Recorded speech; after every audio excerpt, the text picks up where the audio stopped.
I liked Zootopia. I thought it was a finely made movie with a sadly pretty relevant message that was about as subtle as a jackhammer to the genitals. The characters were designed well, aside from 90% of their names being annoying puns, and I quietly shipped Judy and Nick in my little corner of shame. It was a good movie. So many people would agree that, at its worst, it's not as good as it's hyped to be, or it's just not for them, and at best it's a pretty good film for adults and kids alike. So with mostly universal praise and a strong fan base full of talented artists, the plethora of artwork and fan fictions were inevitable. We can probably thank the large amount of fans that are furries the most, since they were definitely one of the largest markets for this picture. Proof! And have shown their love by creating and consuming mass amounts of comics and stories based on it. So why am I talking about furries and Zootopia? It's been out for over a year now, it'll be 2 in March, so what about it is even remotely relevant? Well, I'll probably be the last person to talk about it because it's a dead topic at this point. But since quite a few months ago, and even just this December with some people like myself who were late to the party, I read comments and heard echoed whispers about some new infamous Zootopia comic that, to many, was horrible, offensive, and hysterical. There were memes galore, and I knew I needed to see what I had missed. Now, I have a wide palette when it comes to humor. I like me some bad fanfiction, and shitty comics are somewhat of a guilty pleasure as well. I can crack jokes ranging from corny and family-friendly to dark and very niche, so I felt if anyone could get a kick out of something twisted, it would definitely be me. I sat down, went to DeviantArt, and looked up this comic titled I Will Survive. Not even 30 minutes later, I shit you not, I had finished reading and rereading this thing a few times because I knew right away I needed to start work on a video. Which is still late because Christmas and, I'm not very good at making videos yet. Jesus, what a way to introduce this segment. Hey, my name's Shade, and this is In Defense Of, a video series where I attempt to analyze and defend something, regardless of whether it is despicable, lazy, or perhaps just misunderstood. I just want to show some of the good aspects that are easily overshadowed by a larger picture they're part of. Could be film, books, or even comics. And with that in mind, guess which one I'm talking about today? Warning, the story deals with abortion, and to a lesser extent domestic abuse. If this makes you uncomfortable, take this as your chance to fuck off before we start. Savvy? Okay, the comic was published in 2017, though I couldn't manage a more specific date. It starts with Judy Hopps in her and Nick's apartment. You think they got Jerry Seinfeld's autograph before he gave him the keys? Seems Judy's just finished taking a pregnancy test and it's positive. She decides to wake Nick and tell him the news, but he first needs a shower because... important. Afterwards, Judy drops the bomb that Nick got her pregnant. Nick is ecstatic, but Judy is somber and admits that she doesn't want the child, causing the two to bicker. This is where some points are made about the comic I actually agree with. This is a legitimately messed up story, conceptually at least. The argument between two people whether or not to keep a child and the ethical responsibilities of those people. There is an idea for an interesting and emotional story, but the story itself seems to use this entire plot as a catalyst for melodrama and a forced, sad ending. But we'll get to that. Nick is quite adamant that regardless of Judy's hard work building a career, fighting a broken system in her life in general, or even that it might harm her to give birth to his baby because of large size, she should bear the responsibility and not be so selfish.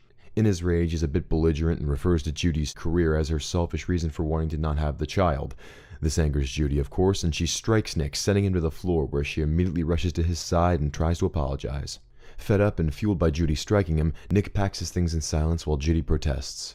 He gives her this one last big speech on giving their child a chance at life to do great things like Judy, but she's too afraid to accept his hand and sticks to what she believes in.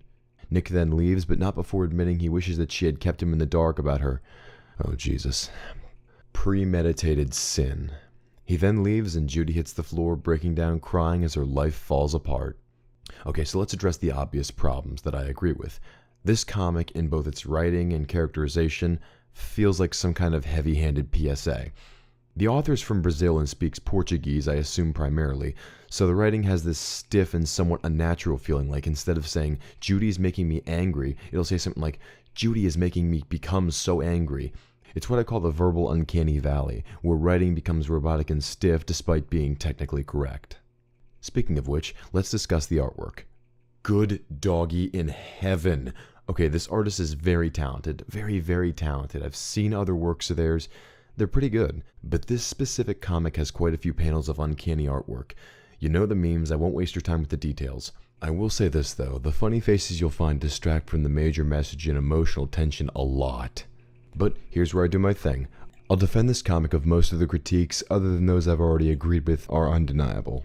So one of the major complaints right out of the gate is the biggest and most likely for people to throw around: the pro-life stance on abortions that is overly present in the story.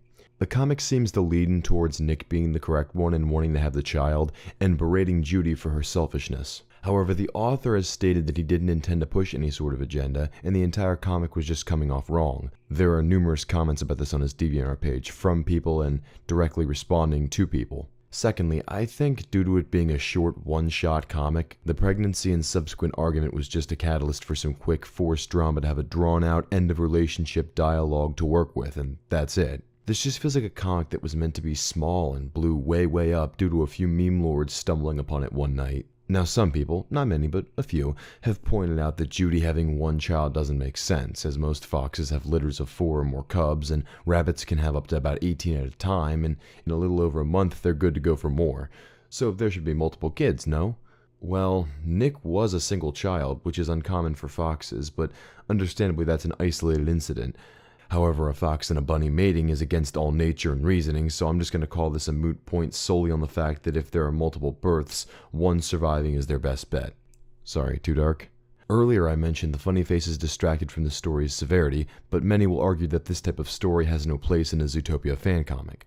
To each their own, however, to deem this story, or really any story or concept, unfit for a certain universe due to a thematic and tonal difference is a bit unfair.